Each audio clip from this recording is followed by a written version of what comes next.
This conference will now be recorded. Hello and welcome everybody. I know there are people still arriving, but I don't want to keep those who've been on the call for a while waiting too long. So my name's Lucinda Carney, and today we're going to focus on our top 10 tips for effective home working. This webinar is suitable for anybody, so it doesn't matter what your role is, and it doesn't matter whether you're an experienced home worker, although you might know some of these tips if you are, or whether you are somebody who is brand new to it. Obviously, with recent events, we've given it a definite spin to accommodate the different challenges that everyone is dealing with. So welcome everybody. Thank you very much for joining us, and I will just briefly introduce myself as a few more people arrive. You'll notice that everyone has been put on mute, although I will give you the opportunity to interact. We'll see how that goes. We have had more than 100 people sign up for the webinar, so it's quite large numbers here, so we'll see how we go with the interaction. Just in terms of introducing myself, my background is many years in corporate learning and development, so I've stopped counting them now. I'm also a chartered psychologist, which just means I've got a particular interest in people and people at work. I'm the founder and I'm CEO, and some of you I can see are actual customers of ours, of Actus Performance Management Software. So we are all about supporting people and businesses in in effective people performance, people management, and obviously virtual people management, as it's very useful for too. Relevant to everybody on the call, even if you're not HR, is I also host a podcast called the HR Uprising. And the reason I particularly flag that on this call is that the week before last was a podcast on this very topic, how to work effectively remotely, and also how you can manage others remotely. And there's a number of topics on that podcast. We have our 50th episode on Monday, which are suitable for anybody in any role. Some of them are very HR specific, but some of them are manager specific or more general. So if you want to be having something to listen to, or if whatever we cover here you want to pass on to somebody else or to listen to again, or just without needing video, then you can just access that through the HR Uprising website, and that's got all of our previous podcasts on it. By all means, please do link in with me. That's my Twitter. Look me up on LinkedIn, and connect socially with us. So let's take a look at what we're going to cover over the next approximately half an hour, 30 to 40 minutes. So very brief introduction. I've done a little bit of an introduction. Because we have so many people on the call, I'm not going to ask everyone to introduce themselves personally. We're going to introduce you by using the comments box and getting a little bit of interaction going. I'll then run through in detail my top 10 tips for home working, and I will open up at the end to any Q&A if there's any questions and answers you've got, and also I'll link to other webinars. So for example, tomorrow, if you are a people manager, I'm running a webinar on how to manage people remotely. If you have feedback on what would be useful in terms of a webinar, please do let us know, because we are responding to demand given the unusual circumstances, and we can put things on at quite short notice. So if there's something that would be valuable to you or your colleagues, let me know, and if we can do it, we will. So on to a little bit of interaction. Let's get a sense by using the comments boxes of your situation. You can be really quick about this, so you can just use the numbers. What I'd want to get a feel for is, in the people who are on this call, are you a regular home worker? If so, put 1. Are you an occasional home worker, very rare, or are you completely new to home working? So choose 1, 2, or 3, and I'll get a sense of what the proportions are. Almost all 1s and 2s so far, the odd 3. So most people so far are occasional home workers, and I'm quite sure that when I go to my next question, no one, even if you're used to home working, no one's been quite used to home working in these situations. And I'm getting, yes, soon Becky, a number of people going actually through brand new to home working. So it's a completely different setup, isn't it? And there are pros and cons to it. And some of it's about getting used to it. I mean, we've now been doing it for a couple of weeks if you're brand new to it. So we're starting to establish new norms. Now, my second question is, I'm just curious, who also has got children or animals or pets or other people at home while trying to work? Equally, so you say yes, or otherwise, if you want to say what you've got, or is anyone at home feeling actually isolated, feeling completely lonely because they're on their own? So we've got pets. my cats have got very demanding, Rachel, I've found lately. I have, yeah, so we've got majority of people, I've seen quite a number of people who've got kids under 10. I consider myself lucky. I've got a 16-year-old and a 13-year-old, so I can leave them to it. Mainly it's just about separating them when they're fighting. Whereas those of you with sub 10s that require, or sub 5s particularly, that's quite a challenge, isn't it, doing both? Some of you with one. So Laura's saying, should there be any audio? Yes, there is audio. You should have audio. I'm assuming that you can all hear me, because otherwise Helen would have shouted at me. Helen, I'll assume you can hear me, unless you, oh, in fact, you won't be able to hear me. Helen, could you just confirm you can hear? Yes, I can hear you. You can. Laura, I'm afraid I think it must be your connection. So Helen, I'll let you respond to her, maybe, if you don't mind, on comments. So a number of you've got children at home while trying to work. And then one final aspect, and this actually links into what I want to explore in terms of this. Where are you working at the moment? And I'm not asking on the beach. I'm asking, are you on the kitchen table? Have you got a beautifully set up home office, dining room table, on your dressing table? Anyone give me any advice on the sofa? Have you got, okay, great. So we've got quite a number of offices, which is great. A number of dressing tables, home dining room tables, all those sort of things. Various moving around. Yes, sometimes you've got to fight it out if you have a shared office. So we've got a mix of things going on here. And particularly those of you who are new to home working, anyone, yeah, nice one. Cheryl's saying an ironing board. Yeah, I've heard that maybe as a standing desk. I can see there are some pros to that possibly for a period of time. Anyone noticing any aches or pains that they weren't having before since working from home over this enforced home working period? Anyone having anything? Getting a number of major yeses. Yeah, yes, shoulders, yes, back, headaches, back pain. Okay, right, I feel your pain. All right. So we all know why. We'll look at that specifically. It's massive. We have to do something about that, and some of it might be your setup. And I feel really strongly about that, because personally, I have had really bad neck problems, in fact, from having a bad setup. So I've learned what I have to do, and I can't work on a laptop in certain positions for any amount of time without having problems, which then you need the physio. And let's face it, we're in isolation. We can't go and see the physio, can we? So we need to get ourselves set up properly. So that's one of the points that I will make. Okay, so I have 10 top tips to suggest to you. Lots of them are common sense, but it's always worth refreshing ourselves, isn't it? My first top tip is, if at all possible, ensure you have a designated workspace. Now, that isn't just about comfort, because I'm going to come on to that on tip 2. This is actually more about the fact you are being forced into working in an environment that you don't normally work in. And we've been forced to be with the same people 24 hours a day, or on our own 24 hours a day. And there are risks associated with that, in that we almost can't escape from work. All right. So it's something that if you set up the dining room table as your desk, then when it comes to dinner time or tea time, then you've always got your work in front of you.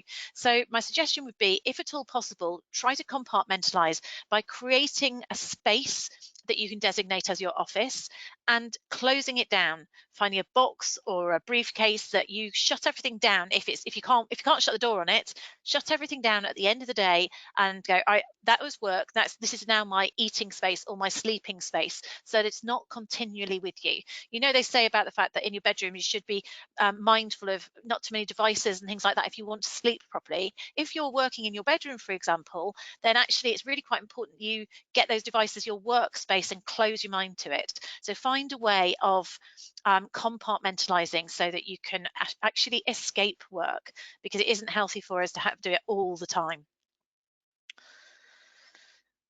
My second tip, which is the main one for those of you with sore shoulders, necks, headaches, and things like that, if at all possible, and if you are a regular home worker and your employer supports it, then they really should support you in investing in this kit.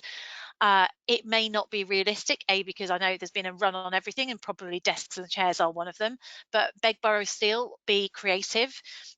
It's your health, and it will be your long-term neck and shoulders that will take a hit. So it's really worth trying it all possible. The two main things that I think make a difference are a proper chair, which you can change the height of, Because if you're sitting at your dining room table, usually you will find that the chair is not high enough, or if you're sitting at, say, a breakfast bar, your chair is too high, and your shoulders will therefore be put into a position which isn't effective for working. Basically, you'll be constantly have shoulders that are too high or compensating.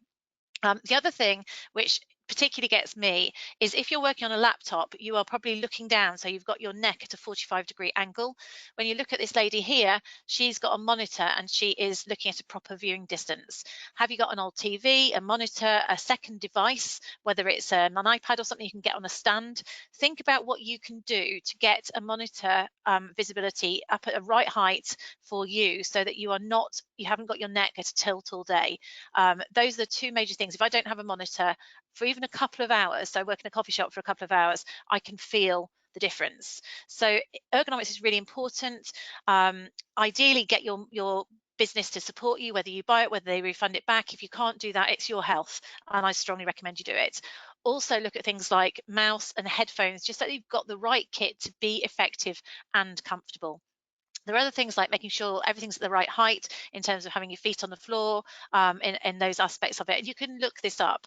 But the reason so many of you have got neck and shoulder pain is because your setup is almost certainly wrong. You may be looking down at a laptop too much or over at a monitor.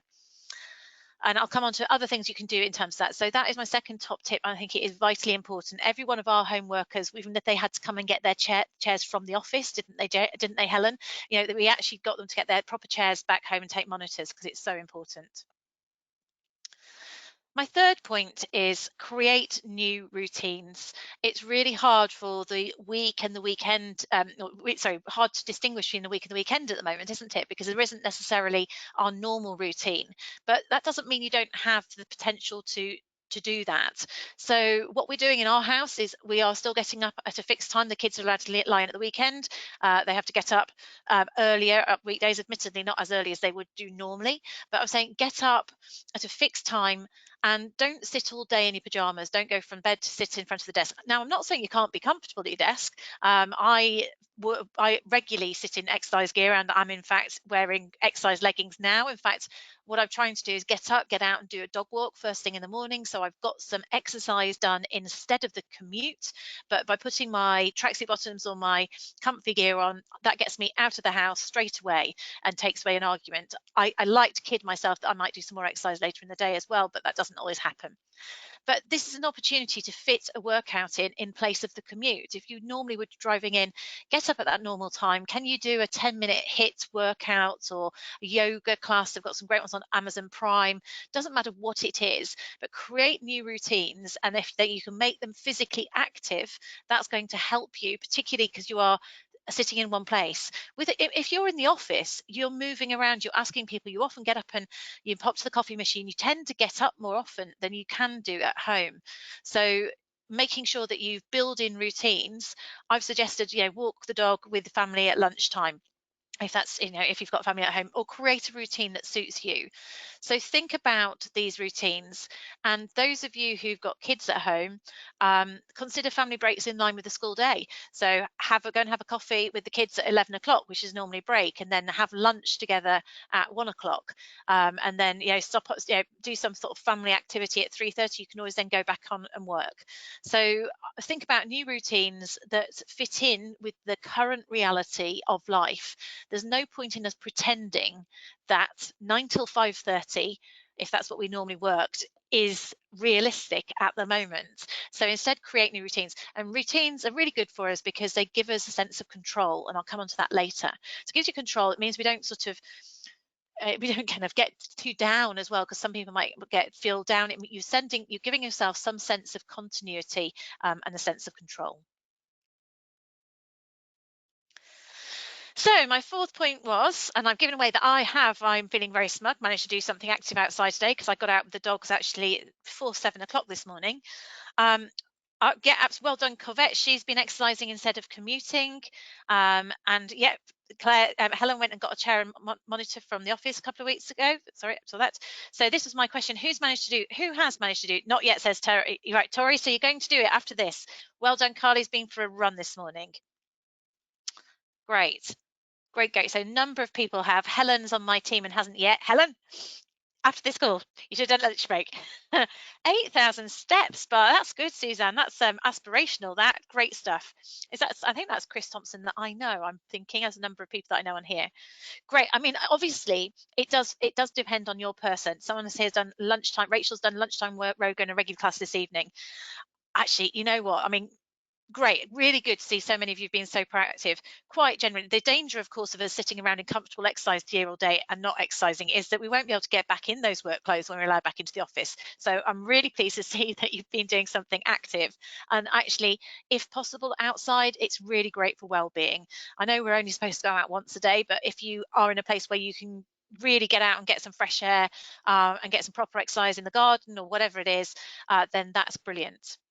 Now, the other thing on that, so exercise outside, I would obviously advocate, but I've put this picture on because I'm saying keep moving in terms of stretching. Again, those of you us who feel like they've got those aches and pains, there are specific stretches you can do, like the one that lady's doing, with she's got her arms above her head, stretching up there and down there. You need to make sure you are regularly rotating I'm doing this, I don't know if you can hear me doing it, moving your head and neck from side to side and doing rotations of your neck if you haven't got an ideal setup.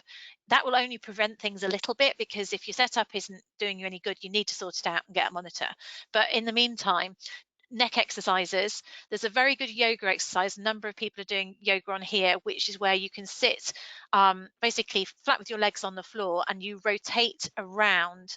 It's quite hard. It's a twist basically, where you put let's say your right arm in front of you, and then you twist your left about your body and you look over your right shoulder. So look up some yoga exercises if you are feeling neck and back pain, and I strongly recommend you do those regularly throughout the day to loosen yourself up and to make sure you don't get some long-standing issues. You might want to go and see a sports physio as soon as you're out as well, if you do start to get these things happening. Yes, Emma. Hi, Emma. Neck feeling sore due to laptop. I don't know if you just come and I was saying that it's about getting the right monitor. Make sure you need a monitor, and you need to have your laptop at the right height, and we need to move and stretch around and do other things. Of course, a lot of the time you'd be talking to people and not necessarily hunched up over our laptop. To say nothing of the fact that I've got loads of people here who are in HR who are feeling a lot of stress. So you're going to have loads of stress tension as well. Okay, and we've got great. So Emma says she's found a nice bath. Absolutely, a bath, one of those heat packs. If you've got a bad shoulder, if you can do something like that to heat up a wheat pack. And she's ordered an HDMI cable to be able to use a monitor. That's what you need to do. Get that monitor propped up. So my fifth point is making sure that you're able to focus, and this is about making sure that you know what the important things are while you are working remotely. And it's quite easy just to be reactive. And at the moment, because there is lots of reactive work we can focus on, if you're having to furlough people, or there's lots of sort of immediacy of having to jump on meetings, then that actually can make us ineffective, although I'm completely advocate as being connected with people. So have a think about what the things are that you could progress when you haven't got the normal interruptions that you have in the workplace. Certainly 10 days ago, I thought, I'm going to have so much time. And then all of a sudden I feel really busy.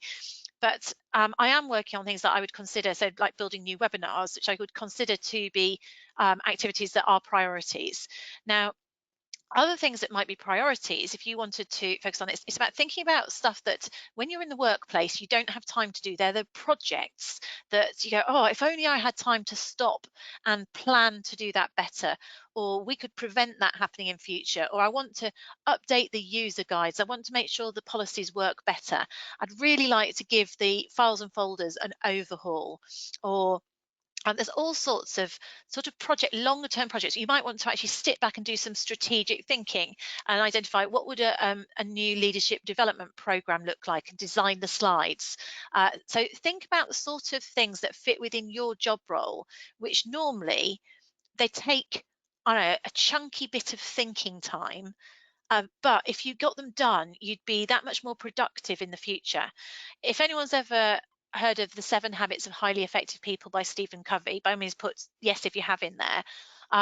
He talks about a time management matrix, and I may do a specific podcast on productivity, but he talks about if we want to be really effective, absolutely great. So lots of you'll know that time management matrix, and he talks about quadrant 1 activities being activities which are urgent and important, and quadrant 2 activities which are important but not urgent.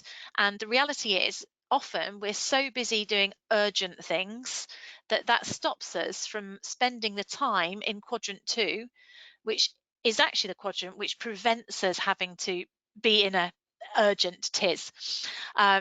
So that's where, if we're to focus on those sort of areas, what sort of things that would, when we go back to normality, and we don't know when it will be, but it will happen eventually, what would make you more effective, more productive in future? And it could be investing in yourself or developing yourself, doing a project management course. Therefore, what I'm saying is, by all means, focus on the immediate stuff, but spend some scheduled time, and you have got the opportunity to do that. So, yes, Rachel. So the name of the model, right? The model is originally called the Eisenhower model, which is EISEN Hower model. That's where Covey gets it from.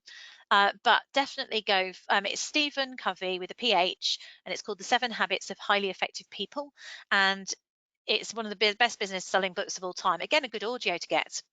That good to see you clearing out those outlooks and restructuring those folders, Mark. Next step is think about, what's that biggest project folder? What could you do to, I don't know, reduce risk or just be more effective in the future? This is the opportunity that I challenge us to now make the most of, because we often don't have time to do these things where we could do that thinking time. Linda's saying there's lots of free online courses. Absolutely. Yes, so is Emma. Open University, loads of free online courses. Brilliant opportunity to take advantage of those. So my 6th point in terms of effective home working is again about delineating between working time and home time, because there isn't actually a physical divide, and we have got lots of stress going on in the background. So it's important to feel that you've been effective. My previous point will help you to feel you've been effective, because you are planning in and being productive and thinking, actually, when we go back to work, I'm so glad I've sorted those files out. That's been bugging me for months. But then at the end of the day, close the day by planning tomorrow, and use that as an opportunity to set new goals or a to-do list. Now, I mean, in terms of goals, lots of us will have objectives and performance objectives which are relevant, and they may well be relevant or they might not be in these circumstances. But have a look at those and think, right, how could I chunk one of these down and do something that's actually contributing towards that goal in these circumstances?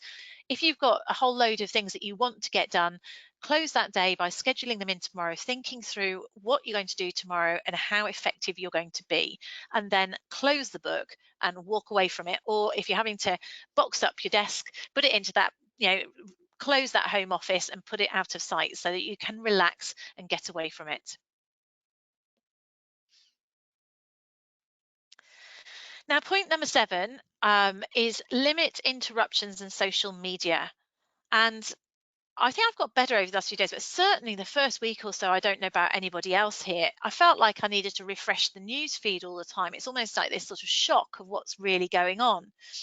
And the bottom line is, I would always say in a classic time management course, make sure you limit interruptions. So while it is brilliant to have everybody available on Skype and being able to message people on Skype or Zoom or whatever your tool is, actually, when you're trying to do some focused work, then close it down. Don't feel that you've got to be available the whole time if you're doing focused work, because what that's doing is it's disrupting you. I mean, the second thing, so that's with normal sort of beeps and things like that we can have on our laptops or desktops. The other thing is be really aware of the mobile phone. I mean, I'm sure we've all experienced just like going into one group on social media, and it might even have been a work related group, and then before you know it, you've lost 20-25 minutes. So just be really careful about that. Someone else has said snap about the news. Yeah, I agree. I think shut it out, and it's not just about the interruptions and effectiveness, it's about the effect on our mental health as well, because there's only so much information about the coronavirus that you actually need to know. In the meantime, let's focus on what we can do. So control social media. So even and news feeds, whether we're in a time of crisis like this or not. I saw an interesting article. It was an experiment where they actually showed that even having your phone on the desk, like in this image next to you, it actually, you're having to use disproportionate willpower to remain focused on the job. And it is interesting. I've got my daughter voluntarily will leave her mobile downstairs now when she's revising, although she's no longer revising, she's GCSE year. I put my phone under my notebook, so it's just not even in my peripheral vision. And I do find I'm much less likely to just go, oh, I'll check it, I'll just pick it up and then lose time. So just control when you do that, and be aware of the time thief that it really can be. Well done, Suzanne. Suzanne's completely switched off the news. Yeah, absolutely. Cheryl's with me. She's ahead of me in terms of that. So we've got Helen saying the Pomodoro technique is where you schedule slots of 25 minutes. So that's a really good method that people can do if you want to be effective. So work in blocks of 25 minutes. You can set an alarm or a little reminder, and then it allows you to have a little break, a little 5-minute break where you decide what you do. Of course, be careful if you decide to go on Facebook or Twitter for that, because that 5 minutes can end up being another 25. So be conscious how you use your breaks. So that's something called the Pomodoro technique. Suzanne's completely switched off the news and news alerts. Cheryl is ahead of me yet there, and she's talking about circles of control and influence. Absolutely right, which is another Stephen Covey aspect. This is about choosing your attitude, controlling what you can control. So in any circumstance, there is a positive outcome and there's a negative outcome. It depends on the proportion of how you look at it in those things. And a lot of the time when we're feeling anxious and in times of stress, we can focus on the things that we really can't do anything about. The more we focus on things we can't do anything about, the more stressed, anxious, negative we feel. So that's linking on from the points we're saying there about actually all of those have actually switched off or are restricting their access to news, etc. What you're doing there is you're controlling what you can control. You're controlling what comes in, which is going to make you more effective. You can control all of these things that we've talked about so far are within your control, whether you exercise, whether you have a routine, whether you move around, your nutrition. So those are things that you can control. I saw an article where a psychologist said that even if you don't feel you can control anything, even if it's just tidying your sock drawer, control the hell out of your sock drawer. So if you're feeling anxious, that's the case, is choose to control what you can control, and try and focus. By focusing on the things that you can, then you find that you actually can influence a hell of a lot more than you were able to otherwise. So that's a real key there about choosing the right attitude. And I mean, I spoke to somebody earlier in the week, and I'd seen a doctor who was suffering quite badly with the coronavirus, and the journalists are saying, "Oh, how dreadful! Isn't that bad? Isn't that awful sort of thing?" And you must feel really terribly anxious and worried. And she said, "Well, no, because I'm having a normal experience with this, and actually, I'm really pleased because it means I'm going to be able to get back in the workplace as soon as possible and support my colleagues." So she was seeing very much the positive to that situation. Not that she was a victim for having come down with the virus. What it was, she saw it as a brilliant opportunity because she'd have immunity when she goes back into the workplace. So there's always an upside to a situation. That's lovely. Cavette says that she's been sending positive quotes through to the team every morning to give them a good start to the day. That's a really lovely tip. If anyone else has got any positive tips they want to share, please do feel free to put them in the chat. Now, number 9 is don't just email. I doubt you are. I think everybody's almost everyone's almost gone the other way. So do collaborate and get things done by talking to people, picking up the phone. Some of you you don't have children or other halves at home, so make sure you don't feel isolated. So do find that opportunity to collaborate. There are many, many tools that we can do to collaborate, and we know that it's always better to talk to people than to just email. Now, having said that, don't take it to extremes, because I believe last week people almost thought, thanks, Karen, we'll record it. So if you want it, otherwise you're welcome. We found that also you can find that people are almost, I think there was almost a bit of Zoom overwhelm, for want of a better expression. So maybe manage, again, use your prioritization. We don't have to be available to jump on a call all of the time either. I think I felt actually like I'd just been on virtual communications all week by Friday. So get the balance is what I'm saying here, but do collaborate, get things done, be proactive and talk to people. So we've got some other points here. We've got Linda said they've introduced daily stand-ups. Is that what you actually stand up together? I'm not sure. They're physically to run around people on Zoom, is it? You have to give me a bit more information, Linda, about that. Team WhatsApp group, send messages to each other. They have a theme of the day to get photos on our daily walks. Oh, virtual stand-ups, she said, virtual stand-ups. Got you. So we have as well. So we have got different streams on our social media. In fact, that's goes on to my last point here.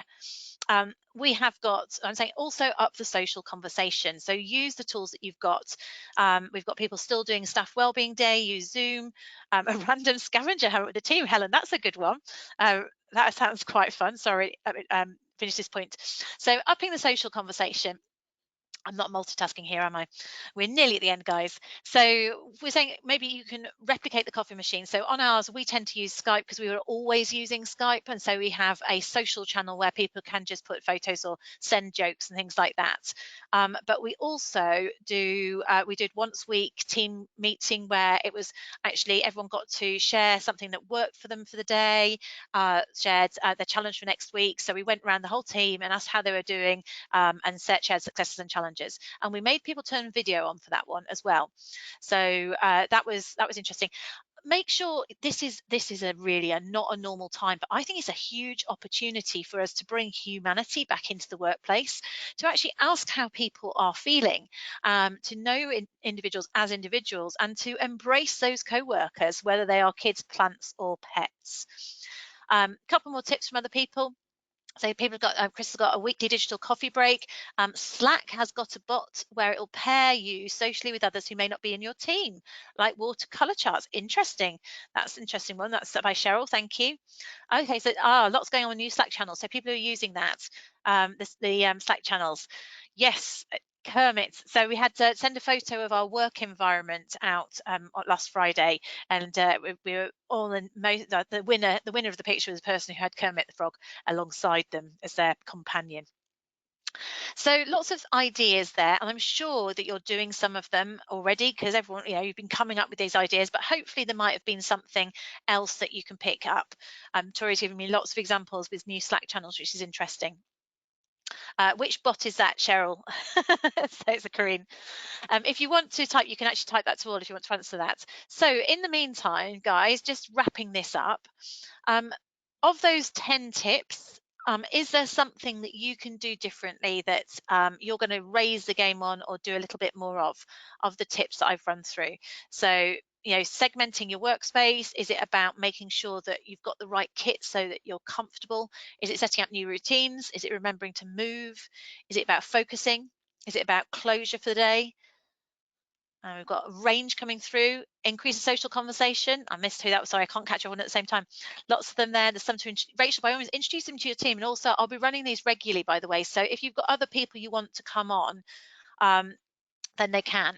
Just for the information, Cheryl says that was called Donut, the Slack channel. So hopefully that means something to you. I'm not that familiar to it. Just plug that up into a monitor while on webinar. Way, Suzanne, great. Get up and do some stretches. That will make the world of difference. Mark's got 3, 6, 7, 9. Fabulous. That's loads of things. So great. Thank you to that. And encourage your team to do more of them. If you want to disseminate this easily to your team, as I say, that you could actually get them to listen to the podcast, which is out there anyway. I'll put the next slide on. It's got the links on, make it more easily in a moment. Sorry, I hope it's on the HR Uprising slide. And we are going to run these webinars in line with demand. So feel free to invite your teams to sign up for future ones. I've got future dates going out over the next few weeks. But obviously we'll also we've recorded this, how easy it will be for people to listen to, because obviously it's got me chatting interactively to you as well. So hopefully that's of use. Now, if anyone has any questions, feel free to type the questions in, or any comments, you're most welcome. These are future webinars and just the next 4 that are out there. So here we go. So if there is someone who you want your team to come on this, we are rerunning this webinar live on Tuesday, the 7th of April at 11 o'clock. And you can see for people managers, there's one tomorrow, and then some HR related ones coming up. So you can see our full schedule here at that link there. And I'll just move on to the slide. Thanks, guys. Feel free to drop off. I know that many of you would need to, but these are the links. And if you want to get people the podcast, then they can get it via hruprising.com. Thanks. It's really nice to see some familiar names on as well. It's appreciated having you here.